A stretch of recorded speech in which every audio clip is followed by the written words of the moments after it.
Le souffle coupé, les mains moites, le cœur qui bat à 100 à l'heure. Voilà ce qui attend des millions de supporters samedi prochain. Nous sommes à quelques heures d'un affrontement historique, d'un duel titanesque qui promet de faire trembler les stades et vibrer l'Afrique tout entière. D'un côté, l'Algérie, les Fennecs du désert, champions en titre de 2019, qui renaissent de leurs cendres après des années difficiles. De l'autre, le Nigeria, les Super Eagles, ces géants aux ailes déployées, invincibles depuis le début de cette Coupe d'Afrique des Nations avec 4 victoires en autant de matchs. Ce quart de finale entre l'Algérie et le Nigeria n'est pas un simple match. C'est bien plus que ça. C'est une guerre tactique, un affrontement psychologique, une bataille d'orgueil entre deux nations qui ont écrit les plus belles pages du football africain. Le vainqueur de cette rencontre rejoindra soit le Cameroun, soit le Maroc en demi-finale. L'enjeu, une place dans le dernier carré et le rêve fou de soulever le trophée continental. Alors, attachez vos ceintures, car nous allons plonger dans les entrailles de ce match explosif. Dans cette analyse complète, nous décortiquons l'état de forme des deux équipes, les forces en présence, les absences cruciales, l'historique des confrontations et les clés tactiques qui feront basculer ce quart de finale. Préparez-vous à vivre l'intensité d'un match qui pourrait bien rentrer dans la légende. Souvenez-vous, il y a encore quelques années, l'Algérie était sur le toit de l'Afrique. Champion de la CAN 2019, mené par le génie de Riyad Mahrez, les Fennecs avaient conquis le continent avec un football séduisant et une solidité défensive implacable. Mais depuis, le néant. Des échecs répétés, une incapacité à sortir des phases de groupe, une équipe qui semblait avoir perdu son âme. Sous la houlette de Vladimir Petković, le technicien bosno-suisse aux commandes depuis près de 2 ans, l'Algérie a retrouvé son identité. Le parcours lors de la phase de groupe a été impeccable. Victoire 3-0 contre le Soudan, succès 1-0 face au Burkina Faso, et triomphe éclatant 3-1 contre la Guinée équatoriale. Première de son groupe, l'Algérie a montré qu'elle était de retour dans la cour des grands. Mais les huitièmes de finale ont révélé les limites de cette équipe. Face à la République démocratique du Congo, les Fennecs ont souffert, très souffert même. Il a fallu attendre la prolongation et un but libérateur de Boulbina pour arracher la qualification. 120 minutes d'efforts intenses, de tensions extrêmes. Une victoire au goût amer qui a épuisé les organismes et surtout coûté cher en termes d'effectifs. Malgré les difficultés, l'Algérie peut se targuer d'une statistique enviable. 10 matchs sans défaite toutes compétitions confondues, 7 victoires, 3 nuls. Cette invincibilité témoigne d'une progression constante, d'une équipe qui a retrouvé confiance et cohésion. La qualification pour la Coupe du Monde 2026 est déjà assurée, grâce à une campagne dominatrice dans les éliminatoires. 12 ans après leur dernier mondial au Brésil en 2014, les Fennecs feront leur grand retour sur la scène internationale.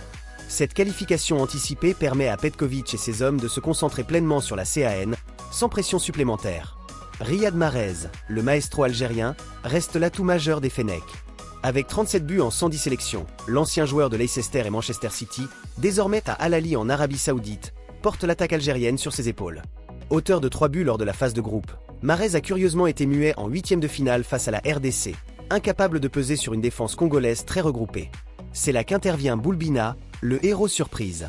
Le buteur d'Al Duhail au Qatar, 7 buts en 9 sélections, a joué le rôle de joker parfait en délivrant son équipe au moment le plus crucial. Sa capacité à faire la différence en sortie de banc sera précieuse face au Nigeria. Dans les buts, Lukaïda Ndoye, le fils de la légende Zinedine Zidane, s'est imposé comme le numéro 1 incontesté. Avec 3 clean sheets dans cette compétition, le gardien de Grenade en Espagne, 4 sélections, inspire confiance. Sa présence rassure une défense algérienne qui devra être à son meilleur niveau face à la redoutable attaque nigériane. Mais tout n'est pas rose au pays des Fennecs. Les blessures et suspensions s'accumulent dangereusement. Adjam, le latéral remplaçant des Young Boys de Berne, est rentré dans son club pour se soigner. Tougaï, Espérance de Tunis, et Chergui, Paris FC, 2 autres défenseurs de rotation, sont incertains. Plus inquiétant encore, Ismaël Benasser, le métronome du milieu de terrain. L'ancien Marseillais, 56 sélections, est sorti prématurément contre la RDC et se dirige probablement vers un forfait. Sa perte serait immense, car Benasser apporte équilibre, récupération et relance dans l'entrejeu algérien. Sans lui, Petković devra réinventer son milieu de terrain face à l'un des secteurs les plus physiques du continent.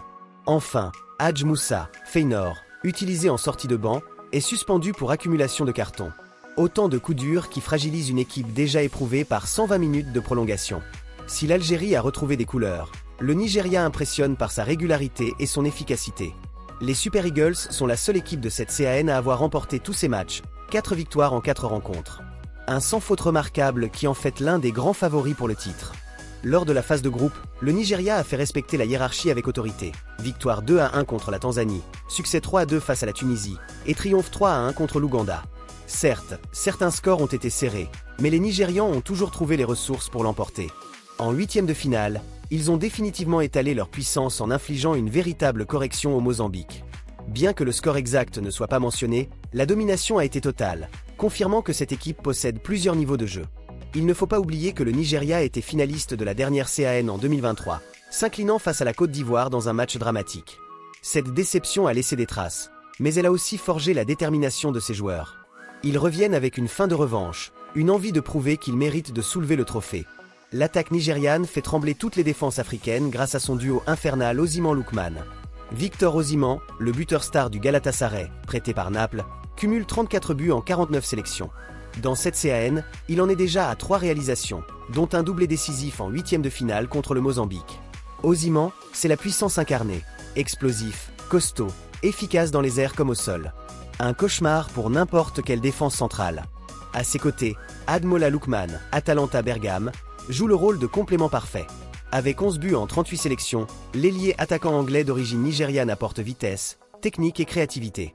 Dans cette CAN, il a été impliqué sur 7 buts, 3 réalisations et 4 passes décisives. Un bilan statistique absolument hallucinant qui le place parmi les meilleurs joueurs du tournoi. Ensemble, Osimhen et Lookman totalisent 6 buts depuis le début de la compétition.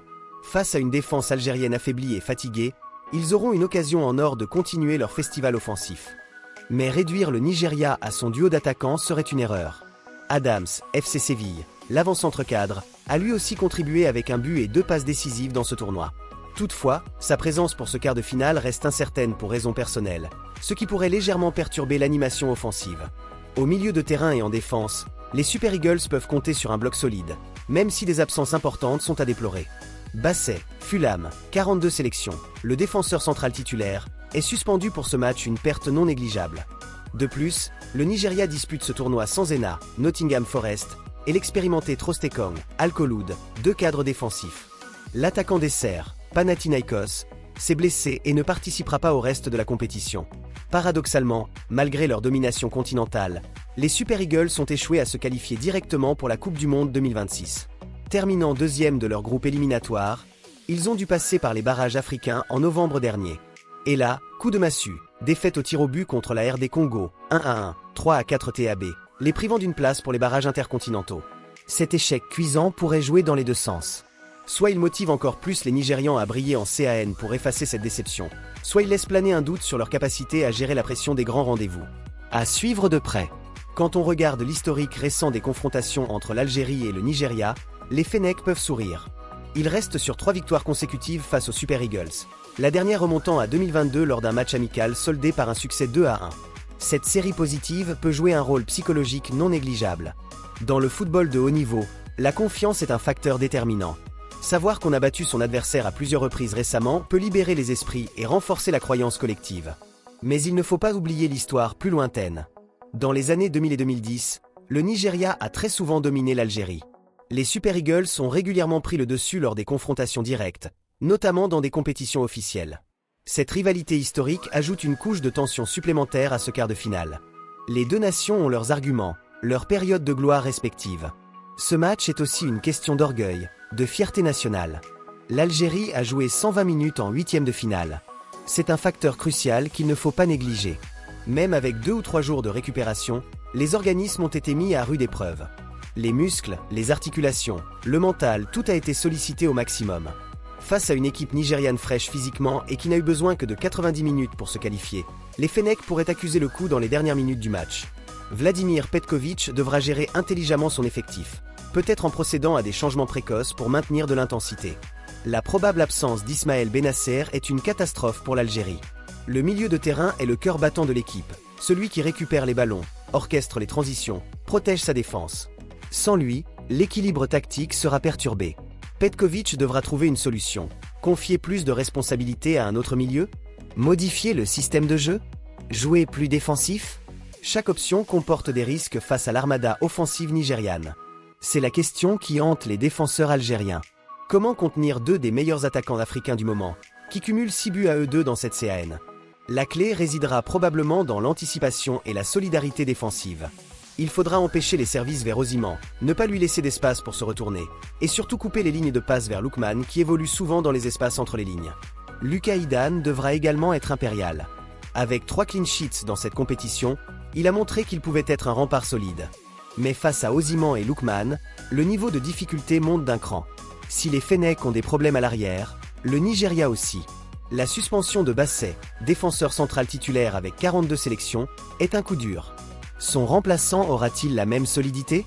La même lecture du jeu? Mahrez et Boulbina devront en profiter. Provoquer des 1 contre 1, créer des décalages, forcer les fautes. L'attaque algérienne a les armes pour mettre en difficulté une défense nigériane remaniée. Au-delà des stars offensives, ce match se gagnera au milieu de terrain.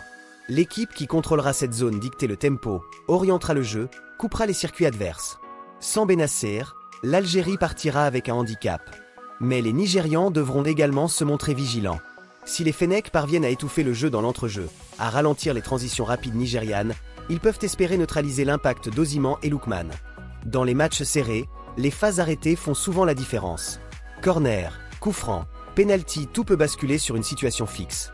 L'Algérie possède des spécialistes comme Mahrez, redoutable sur coup franc. Le Nigeria, avec la puissance aérienne d'Osimhen, représente également une menace constante sur corner. Les équipes devront être irréprochables dans la concentration défensive sur ces phases. Scénario 1. La victoire nigériane dans le jeu. C'est le scénario le plus probable sur le papier. Le Nigeria, invaincu, en confiance, avec son duo Osimhen-Lookman en feu, impose son jeu face à une Algérie fatiguée et affaiblie. Les Super Eagles ouvrent rapidement le score, puis gèrent leur avance. Lookman délivre une passe décisive pour Osimhen qui conclut de la tête. 1-0, l'Algérie tente de réagir mais manque de fraîcheur physique. En seconde période, Lookman aggrave le score sur une contre-attaque. 2-0, match plié. Scénario 2, la résilience algérienne paie. Mais n'enterrons pas trop vite les Fennecs. L'Algérie est une équipe d'expérience, habituée aux grands rendez-vous. Petkovic met en place une stratégie défensive ultra solide. Bloc bas, compacité, transition rapide. Le match est serré, tendu, haché. Peu d'occasions franches. Puis, à la 70e minute, sur un coup franc excentré, Mahrez trouve Boulbina qui catapulte une tête victorieuse. 1-0 pour l'Algérie. Les Fennecs tiennent jusqu'au bout et créent l'exploit. Scénario 3, la prolongation puis les tirs au but. Match nul 1-1 au terme des 90 minutes. Les deux équipes s'équilibrent, se neutralisent. Prolongation. Aucune des deux formations ne parvient à faire la différence. Direction les tirs au but, cette loterie qui rend fou les supporters. Dans cet exercice, tout peut arriver. La pression, les nerfs, la technique pure. Qui gardera son sang-froid? Osimhen ou Mahrez? Zidane ou le gardien nigérian? Le suspense sera à son comble. Ce quart de finale représente bien plus qu'un simple match pour l'Algérie. C'est la confirmation d'un retour au premier plan du football africain. Depuis leur titre en 2019, les Fennecs ont connu des années sombres. Se qualifier pour une demi-finale de CAN serait un message fort envoyé à tout le continent. L'Algérie est de retour. Une victoire face au Nigeria renforcerait également la confiance avant la Coupe du Monde 2026. Les joueurs retrouveraient cette mentalité de gagnant, cette culture de la victoire dans les grands rendez-vous. Pour le Nigeria, effacer la désillusion mondiale. Pour les Super Eagles, l'enjeu est tout aussi crucial. Après l'échec cuisant des qualifications mondiales, gagner cette CAN serait la meilleure des réponses. Cela prouverait que le Nigeria reste une puissance majeure du football africain, capable de surmonter les déceptions. Pour Osimhen, Lookman et leurs coéquipiers, soulever le trophée continental serait l'accomplissement d'une carrière. Certains n'auront peut-être plus l'occasion de disputer une CAN à domicile ou dans des conditions aussi favorables. Le vainqueur affrontera le Cameroun ou le Maroc. Le tableau est d'une difficulté redoutable. Le vainqueur de ce quart de finale héritera soit du Cameroun, les Lions indomptables 5 fois champions d'Afrique, soit du Maroc, demi-finaliste de la Coupe du Monde 2022. Aucune équipe facile. Aucun cadeau. C'est le prix à payer pour atteindre la finale. Mais c'est aussi ce qui rend cette compétition si palpitante. Seuls les meilleurs iront au bout. Voilà, vous savez tout. Ou presque. Car dans le football, il y a toujours une part de magie, d'imprévisible, d'inattendu qui échappe à toute analyse, aussi poussée soit-elle. Ce quart de finale entre l'Algérie et le Nigeria a tous les ingrédients d'un match légendaire. Une rivalité historique, des stars offensives capables de moments de génie, des équipes qui veulent prouver leur supériorité continentale, des absences qui créent de l'incertitude et des enjeux énormes. Le Nigeria par favori, c'est indéniable. Invaincu, en forme, avec Osimhen et Lookman qui carburent à plein régime. Mais l'Algérie a les armes pour créer la surprise, surtout avec l'expérience des grands matchs et la science tactique de Vladimir Petkovic. Les 120 minutes jouées en huitième de finale pourraient peser lourd. L'absence probable de Bennacer est un coup dur majeur. Mais qui sait? Peut-être que c'est justement dans l'adversité que les Fennecs trouveront les ressources pour accomplir l'exploit. Alors, selon vous, qui va l'emporter? L'Algérie et ses Fennecs assoiffés de revanche, ou le Nigeria et ses Super Eagles invincibles? Dites-nous dans les commentaires. Votre pronostic pour ce match, score exact si vous êtes joueur. Qui sera le joueur décisif? Mahrez, Osimhen, Lookman, Zidane? Pensez-vous que l'absence de Bennacer sera déterminante? Si vous avez aimé cette analyse, mettez un pouce bleu et abonnez-vous pour ne rater aucune de nos analyses tactiques. Activez la cloche pour être notifié dès qu'on poste une nouvelle vidéo. Partagez cette vidéo avec tous vos amis passionnés de football africain. Plus on est nombreux à vibrer ensemble, plus c'est intense. Ce soir, l'Afrique retiendra son souffle. Un géant tombera. Un héros émergera. Rendez-vous devant vos écrans pour ce spectacle qui promet d'être mémorable. Vive le football africain!